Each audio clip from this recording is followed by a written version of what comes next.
Oke, baik. Mulai Pak Dokter. Ya, mulai. 1, 2, 3. Bismillah.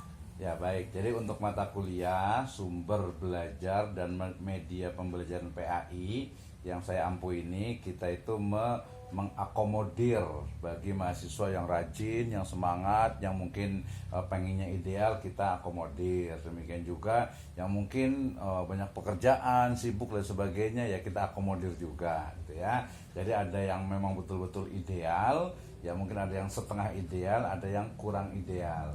Nah, jadi kita berikan masing-masing, walaupun ya tentu saja untuk nanti penilaiannya sesuai lah dengan yang ideal, yang bagus tuh pasti akan kita kasih al jaza min jinsil amal gitu kan ya, sesuai dengan apa perjuangannya. Nah, kalau bicara tentang ideal, jadi ini kan program namanya itu Magister Pendidikan Agama Islam. Jadi secara teori untuk sumber belajar PAI, kemudian media pembelajaran PAI itu dianggap sudah lulus, sudah selesai. Sehingga kemudian mata kuliah kita itu bukan hanya sumber, tapi how to development, pengembangan dari sumber belajar dan media pembelajaran. Paham ya? Jadi dianggap ibu dan bapak sekalian itu dianggap sudah selesai untuk mata kuliah sumber belajar dan media pembelajaran. Tinggal sekarang bagaimana cara mengembangkan dari sumber belajar dan media pembelajaran. Kemudian karena pembelajaran kalau saya inginnya itu bukan hanya teoritis tapi juga praktis, maka salah satu dari challenge-nya yang itu disambungkan antara UTS sampai ke UAS itu adalah mendeskripsikan ya tentang sumber belajar ataupun media pembelajaran di satu lembaga pendidikan tertentu. Nah, seperti itu ya. Dan nanti bisa spesifik, mau sumbernya saja boleh atau media pembelajarannya itu boleh, silakan. Dan itu dilakukan secara per kelompok. Oke, pertanyaan silakan. Udah Pak Dokter. Iya, makanya. Iya, udah presentasi juga kan. Nah, cuma kan presentasi kemarin kan dia masih teoritis. Teoritis, nah kita pengen itu yang kemarin di sekolah mana kemarin itu? Ada di Jakarta. Di Jakarta kan ya, iya. Artinya dari situ kemudian nanti kita perbaiki lebih dispesifikan untuk ke sumber atau media. Nah, kita tanya dulu berarti nih, boleh kan tanya-tanya kan? Tapi Kan karena nggak ada ininya, karena nggak ada dokumennya kita tanya. Ini ada berarti mau ngomong bentar. Iya, yaudah silakan ngomong dulu, nggak apa-apa. Pak Dokter, lanjut dulu. Iya, enggak, kita langsung tanya justru pertama nih kan jadi ini untuk UAS juga ya sekaligus ya. Jadi untuk UAS kita kesini Pak Dokter soalnya buat UAS sama UTS, makanya kita langsung. iya betul, jadi langsung borongan aja lah UAS sama UTS. Jadi pertama nih, nama sekolahnya apa? Sekolahnya SMP Intak Darul Rahim. SMP Imtak Darul Rahim. Oke, kemudian dia berarti SMP itu nanti boleh pilih kelasnya satu atau kelas berapa? Kelas 9, 10, 11, satu kelas pun boleh. Karena nanti penelitian dia lebih spesifik. Ya. Nah, itu yang pertama. Kalau secara keseluruhan 3 kelas itu agak repot. Itu yang pertama. Yang kedua, di sana yang diajarkan PAI-nya karena di SMP atau ada SMP Islam, ada berapa mata pelajaran untuk PAI? Ada berapa mata pelajaran untuk PAI? Apakah hanya PAI saja atau mungkin ada yang tambahan lainnya?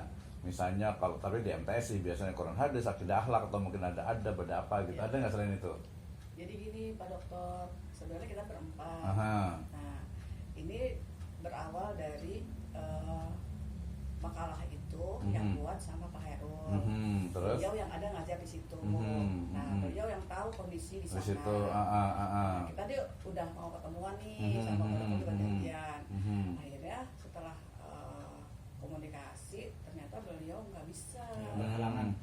Berhalangan, ya nggak apa-apa sih. Berhalangan. Sementara yang tahu itu kondisi di lapangan Pak Herul. Nah, justru iya saya potong juga nih, justru yang namanya kita jadi status mahasiswa, kemudian istilahnya itu salah satu dari skill yang harus dikuasai itu adalah ada yang namanya speaking ya, speaking dan juga nanti speaking, writing, dengan jangan lupa networking.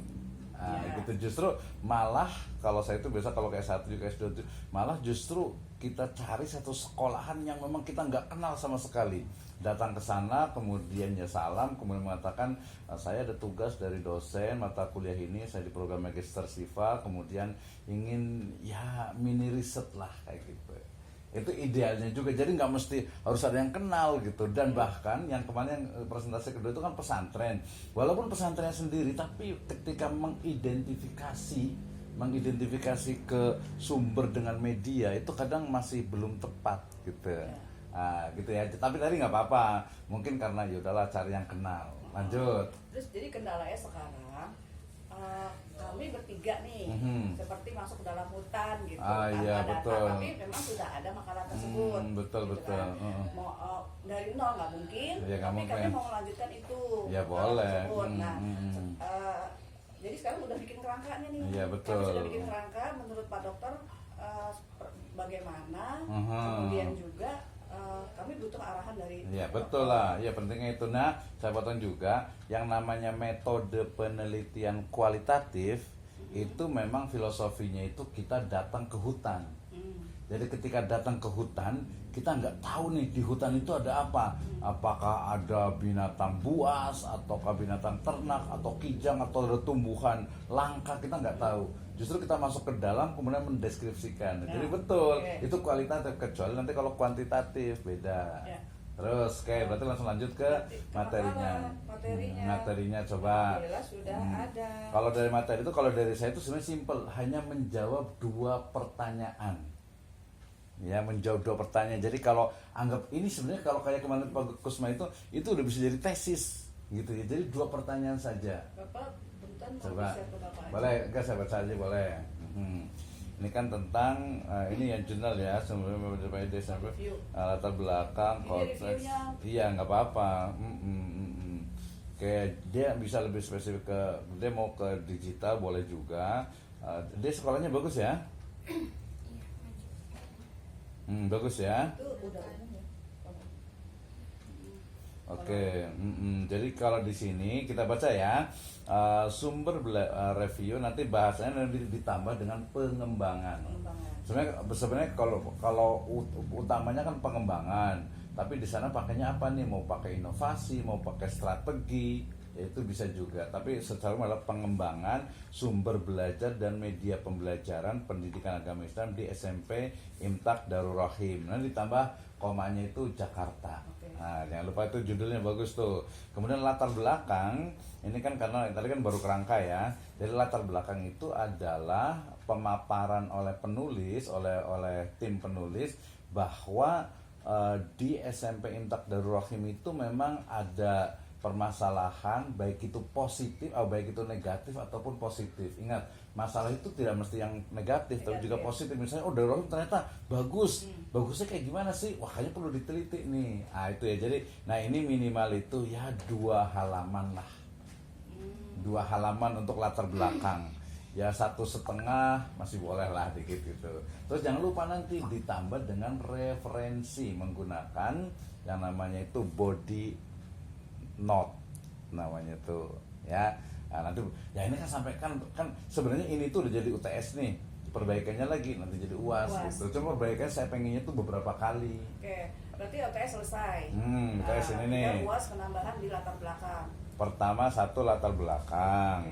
Kemudian yang kedua tujuan dan rumusan masalah kita ganti aja langsung ke rumusan masalah. Tujuannya nggak usah. Kalau masih tujuan sebenarnya rumusan dan tujuan. Rumusannya itu cuma 2. Rumusnya itu cuma 2. Catat nih, tapi direkam ya. Ini sebenarnya sudah hampir benar. Nomor 2 itu betul. Ini ada nih. Pak Dokter